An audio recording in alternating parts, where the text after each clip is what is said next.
This is CBS. Coming up next on News Center 12 tonight, Chattanooga police have identified the victim in what's being called an execution-style killing. Also ahead, local stores pull baby food off of their shelves. In a few minutes, we'll show you some rainbow radar animation of the shower activity we've had throughout the evening, and the chances of showers lessen as tomorrow goes on. In sports, Jerry Winstead has some more bad news for ball fans. All that and a lot more next on News Center 12 tonight. This is TV 12, one of the WDEF stations, leaders in news and information.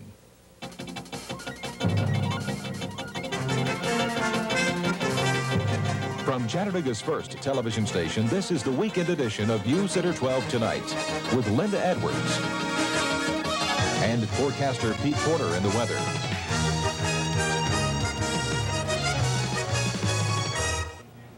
Good evening, I'm Paul Gallen. And I'm Rebecca Cook. Linda Edwards has the evening off. Topping our news, authorities have identified the body of a man found murdered early this morning on Interstate 24. 25-year-old Samuel Lee Harris of Carr Street was apparently pushed from the Seminole Overpass Bridge while handcuffed and gagged. Medical officials say the 40-foot fall was apparently the cause of death. Black male appears to be in his early to mid-20s, found nude here on the side of the interstate, possibly with a gunshot wound to the head. Police believe the victim may have fallen or have been thrown from the South Seminole overpass here on the interstate. At this time, Police are continuing to investigate the murder, calling it execution style. A Walden police officer shot last Saturday. The Gerber Company has recalled a batch of its baby food distributed to 11 states, including Georgia, Alabama, and Tennessee. Gerber officials have asked grocers to pull 6-ounce jars of a batch of turkey dinners from the shelves. A Tennessee woman found a piece of metal in one of the jars. News Center 12's Dan Lothian has details. No metal was found. You'll soon be seeing the familiar sight of barges floating down the Tennessee River. Barge traffic on the river has been shut down for almost a month due to repairs on the giant locks at the Chickamauga Dam. TVA officials are pushing for more than $200 million in federal funds to build a bigger lock. But the idea is still the subject of intense debate on Capitol Hill. Afternoon.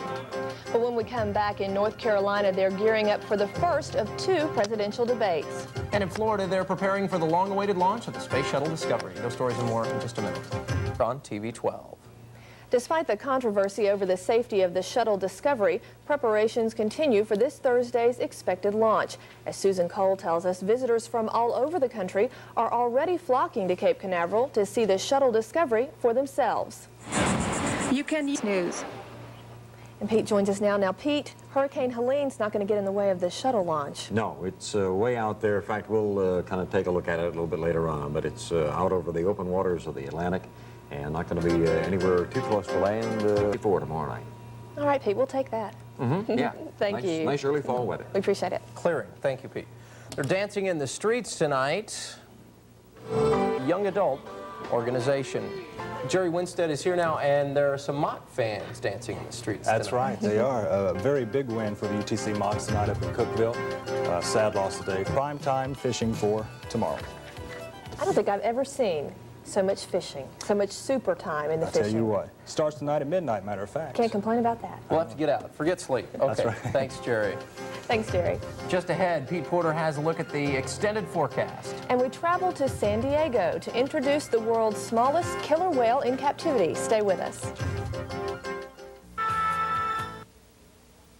Well, visitors at SeaWorld in San Diego got an unexpected treat this afternoon. A baby killer whale was born around 4:30 California time.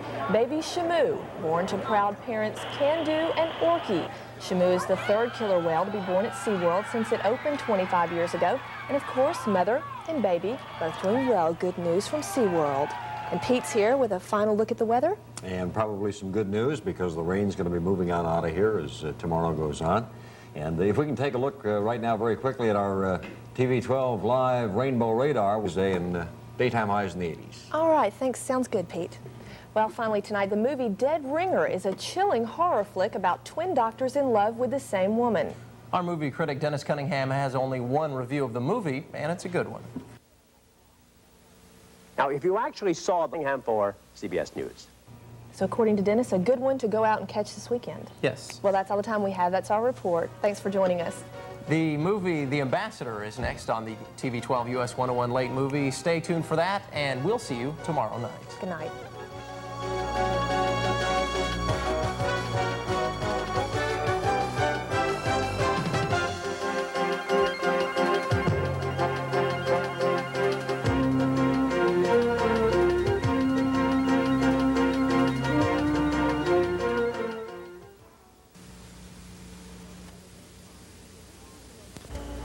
18-year-old Shelley Bancroft is described as a streetwise but gentle and caring young woman.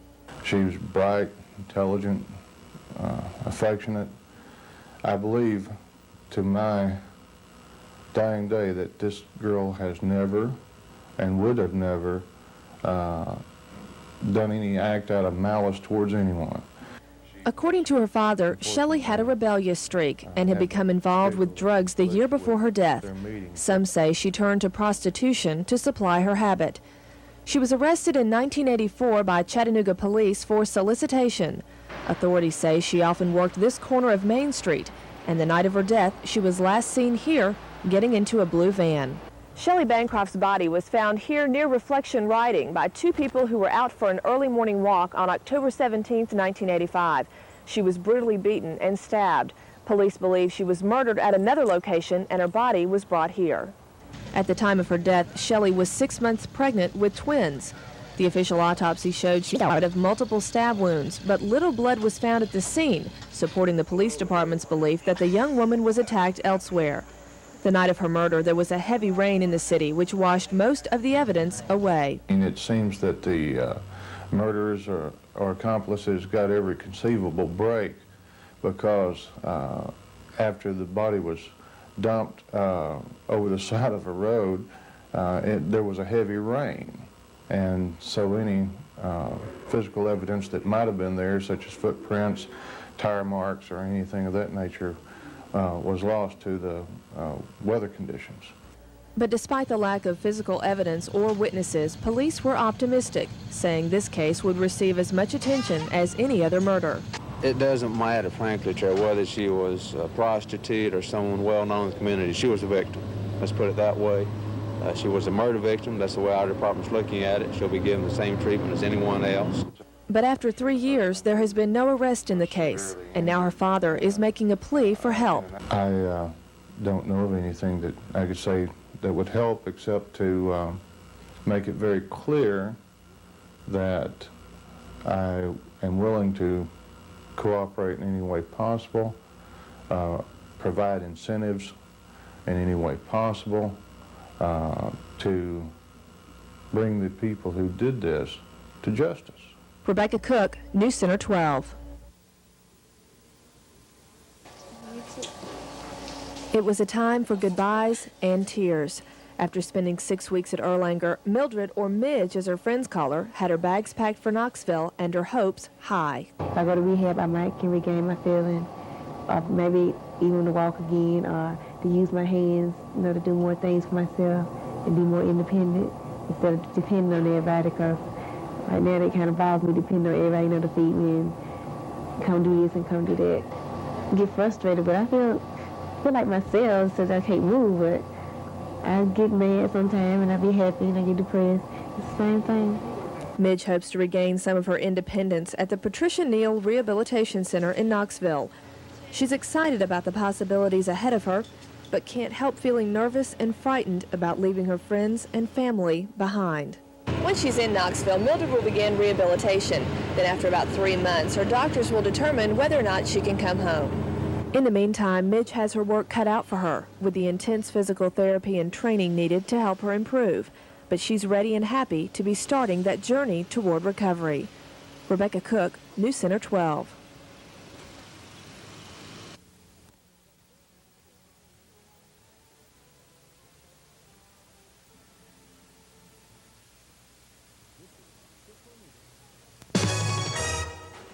Good evening. The Chattanooga Board of Education served as both jury and judge late this afternoon. The case is that of Henrietta Hazelrig, a Hickson Junior High School teacher the board fired last year for allegedly failing to protect 2 students from sexual harassment. The board took up the matter again today. News Center 12's Rebecca Cook was at that meeting, and Rebecca, the board will not reinstate Hazelrig. What was the vote? Well, Christy, it was not as close as some people expected. In a 5-3 vote, the board voted not to reinstate Ms. Hazelrig. Before that vote, Commissioner Franklin reminded the board that there are 2 issues at hand. One, whether or not Ms. Hazelrig was able to effectively control her classroom at Hickson Junior High, and 2, whether or not she was able to effectively perform her teaching duties. But many people who have been present for this hearing say that that is not the issue at all, that it's really a racial one. And after today's vote, they say that that claim is reinforced. 5 of the white board members voted not to reinstate Ms. Hazelrig. 3 of the black ones voted to rehire her. Now, Commissioner Franklin, the remaining board member, did not vote. And tonight at 11, we'll have full details on their reactions. Rebecca, does Ms. Hazelrig have a chance of appealing? Yes, she does. We asked her after the meeting what her plans were, and she said she had no comment. But I checked with Commissioner Franklin, and he said that all of her avenues through the school board have been followed through. The only other alternative she has is to go through the Chancery Court, and we have yet to see if she will take up that avenue. All right. Thank you, Rebecca. Well, the lines are drawn in the state. And Kevin Billingsley joins us now. Kevin, the long baseball season finally winding down? Finally. You know, I love baseball just like the next guy or gal, but 162 games, that's just a little bit long. Coming up next on Sports Center 12, we'll have scores and highlights from the... This is TV 12, one of the WDEF stations, leaders in news and information.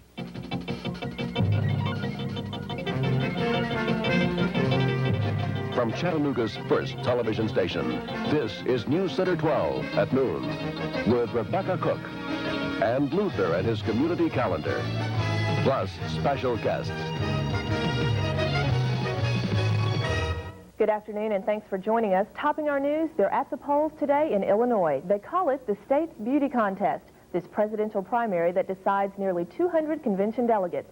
More on the importance of the Illinois vote in this report. Illinois Democrats. Well, there's a new support group in the works for Hamilton County Schools. The group called Image is designed to promote excellence in the schools.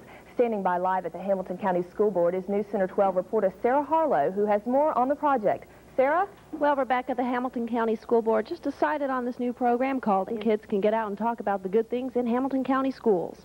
All right, thank you very much, Sarah, and we look forward to hearing more about that tonight at 6.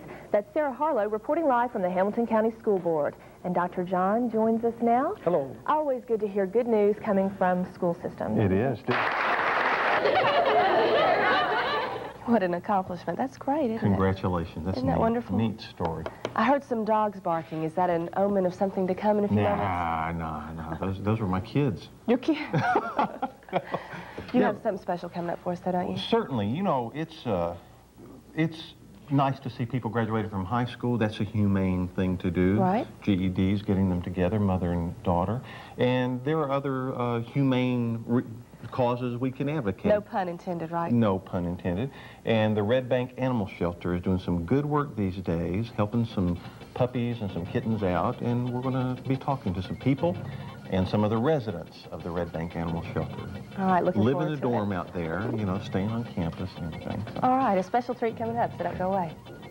We'll also have all the latest sports and weather information. Join Jerry Brown and Cater Lee with these stories and more tonight at 6. Well, I have lots of people joining me now. This is Mr. Magoo, right? Over Mr. here. Magoo. He wants to come see me. He wanted to see Luther. Phone number for Mr. Magoo is 265-1266. 265-1266. Well, he was supposed to go home with me.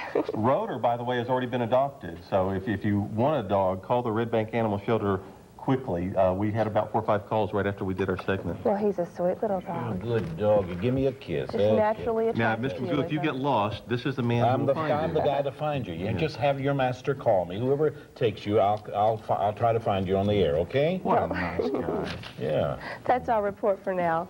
Bye-bye. Bye. Goodbye.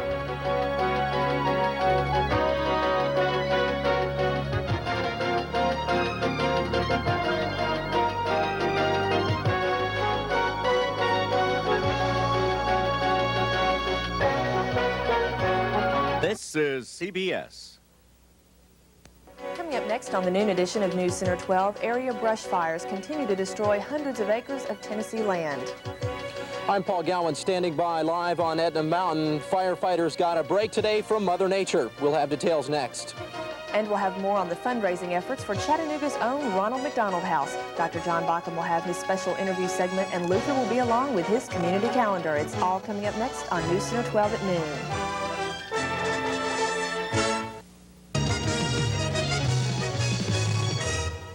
Good afternoon and thanks for joining us. Topping our news, brush fires continue to destroy hundreds of acres of land in the area. Firefighters from across southeastern Tennessee have been called in to battle the blazes. News Center 12 reporter Paul Gowan is standing by live at Etna Mountain to tell us about the effects of brush fires there. Paul, have they had any relief today as a result of some of the overcast skies? That's right, Rebecca. A little relief, some good news for firefighters who are battling these fires now that have gone on for almost a week. You are seeing it. This is Paul Gowan reporting live from Etna Mountain. Now let's go back to Rebecca. All right, thank you very much, Paul. Paul Gowan, of course, reporting live from Etna Mountain. He will have more on that situation tonight at 6. In other news, viewing Chattanooga from Signal Mountain turned into disaster for a Ringgold, Georgia man last night. 28-year-old Mitchell Lawson fell 50 feet down the side of the mountain, landing on a ledge. Lawson was brought back to the top of the mountain in a rescue basket and taken to Erlanger by helicopter. A radio transmission between the Chattanooga Fire Department and Downtown General Hospital on Tuesday, March 15th may result in a state investigation.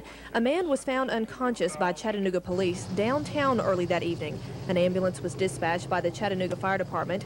The ambulance crew called Erlanger with the patient's vital signs, but was told that Erlanger was on divert status and to take the patient to another hospital.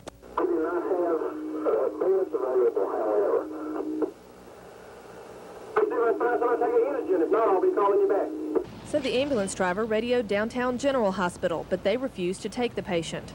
Our administrator here at Downtown General will not allow us to take indigent patients. We've run into this before, and he'd absolutely kill us if we took an indigent. The driver then called Erlanger. The patient was accepted this time, treated, and released. Downtown General Chairman of the board, Todd Gardenhauer, told News Center 12 it's the policy of their hospital to provide care for all emergency patients, regardless of their financial status. And as for Erlanger was full on Tuesday from an ICU bed standpoint. We didn't have an ICU bed to handle an additional patient. And when that happens, we go on a divert status, and we ask the ambulance if it is possible to divert the patient, realizing that there are some things that only Erlanger can treat.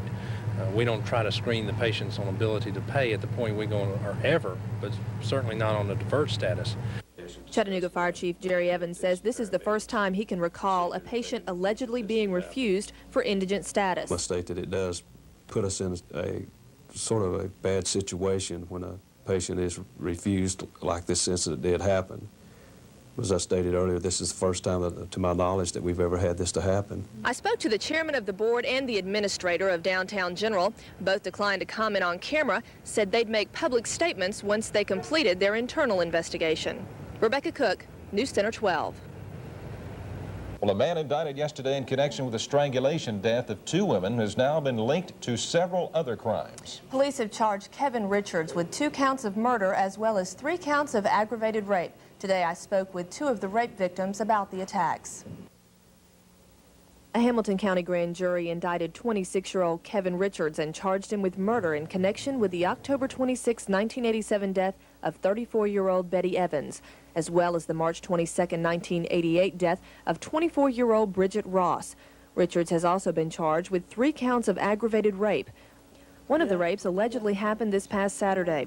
The victim wouldn't talk about the actual rape, but told us she felt like her attacker tried to strangle her. When I got ready to turn around, all I remember, he threw the jacket on my neck and he twisted.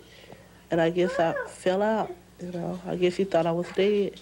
Another rape Richards has been charged with committing occurred in February. The victim says her attacker tried to strangle her with a belt before giving her a chance to escape. He told me to run.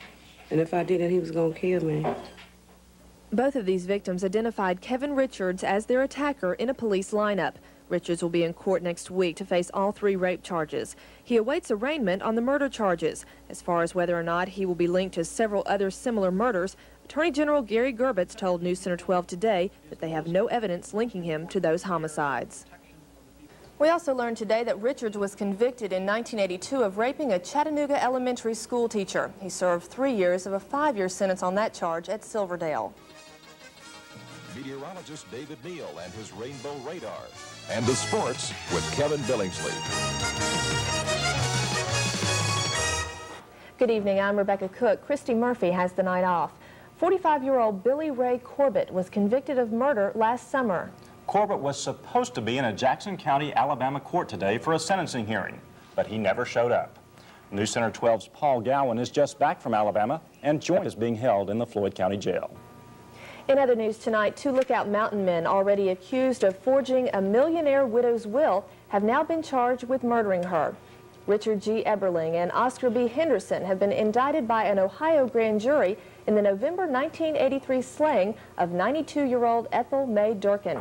Her death was originally ruled accidental, thought to have been caused by a fall. But last month, her body was exhumed and a medical examiner found she died from a blow to the head. The disputed will left over 70% of the woman's estate to one of the suspects, Richard Eberling, and 4% to the other, Oscar Henderson. Henderson was a substitute teacher in Chattanooga Public Schools last year. An overnight traffic accident has claimed the life of a Chattanooga man. According to police, 35-year-old Sidney Carroll Johnson was traveling eastbound on I-24 around 11:30 last night when he lost control of his car. The vehicle left the roadway, slammed into the concrete median, and overturned. Johnson was thrown from the car. He was pronounced dead at the scene. Emergency medical technicians have their hands full at accident scenes trying to help the victims. But there's also something they must keep in mind while treating people: AIDS. As News Center 12's Dan Lothian tells us, the virus is present in the Chattanooga area, and EMTs are now taking precautions so they won't get it. Counties participated in this morning's seminar. And just ahead, a special candlelight vigil tonight in Dalton for victims and survivors of domestic violence. And on a lighter note, we'll tell you how to take full advantage of the fall foliage. Stay with us.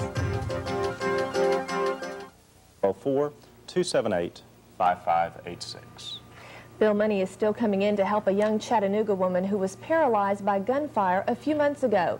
But more donations are needed to help with medical costs for 20-year-old Mildred Carter. She was hit by a stray bullet while sitting in a Crystal restaurant parking lot. Mildred's currently undergoing rehabilitation at the Patricia Neal Clinic in Knoxville. $50,000 is needed for her treatment expenses. So far, over $15,000 has been raised, which still leaves a long way to go. If you would like to make a tax-deductible contribution, send your check to Signal Centers, P.O. Box 3238, Chattanooga, Tennessee, 37404. A benefit program is being sponsored by a local church this Sunday at 5 o'clock for Mildred, and the public is invited to attend. It will be at New Mount Carmel Missionary Baptist Church on Washington Street. Well, as the days get shorter and the nights get longer, autumn colors are beginning to dot the landscape here in the tri-state area. Fall is one of the most popular times of the year. People from miles around come here to take in the brilliant colors, crisp, cool air, and splendid mountain scenery. But exactly when and where do you look? To help you out, a hotline's been set up to answer those questions. It's called Leaf Watch 88. All you have to do is call 404-536-1310 to get information on the most scenic areas in the Chattahoochee and Oconee National Forests in Georgia. You need to dial 615-476-9700 in Tennessee for information on the Cherokee National Forest. The tape messages change every other day at 8 o'clock in the morning. They also include topics such as why leaves change colors and which trees turn which colors. And David, it seems like the leaves are changing quicker this year. Is it because it's getting colder faster? Well, that's a misconception. Everybody thinks it's the cold, but actually it's the loss of sunlight that the trees don't get anymore because, as you said, the days are getting shorter, the nights are getting longer. But definitely the cold weather makes it feel like... I feel it. Yeah, it feels like they should be changing. Over 30 records were set this morning for morning low temperatures remaining in the lower 40s, Bill. So, pretty day overall. Last night you staked your reputation it would be 30 degrees, and you must have known something because it was 30 degrees. Well, I didn't, but it seemed like all the ingredients were there and it happened. Your reputation is safe. Thanks, David. Well, the United Way is well on its way to reaching its annual fundraising goal. The agency held a report luncheon this afternoon to discuss progress made on the $7.7 million campaign. Although the group has already raised 70%, they stress their hardest work lies ahead of them. There's still a lot of people out there that are going to participate, and we need every one of them. We have about $3 million more to raise.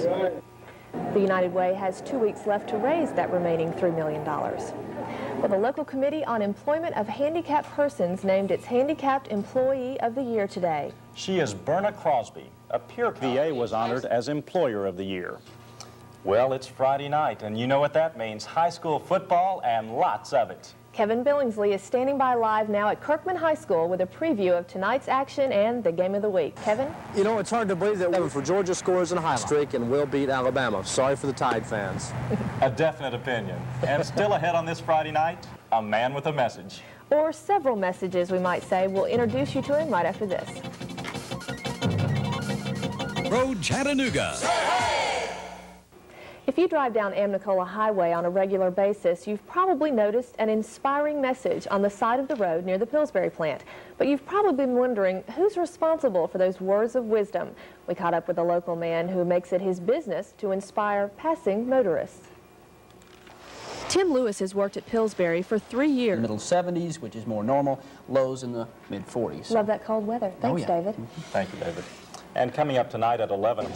In other news, Chattanooga School Superintendent Dr. Harry Reynolds has filed an official complaint against the county schools. Reynolds claims the county is enrolling students who are zoned for city schools.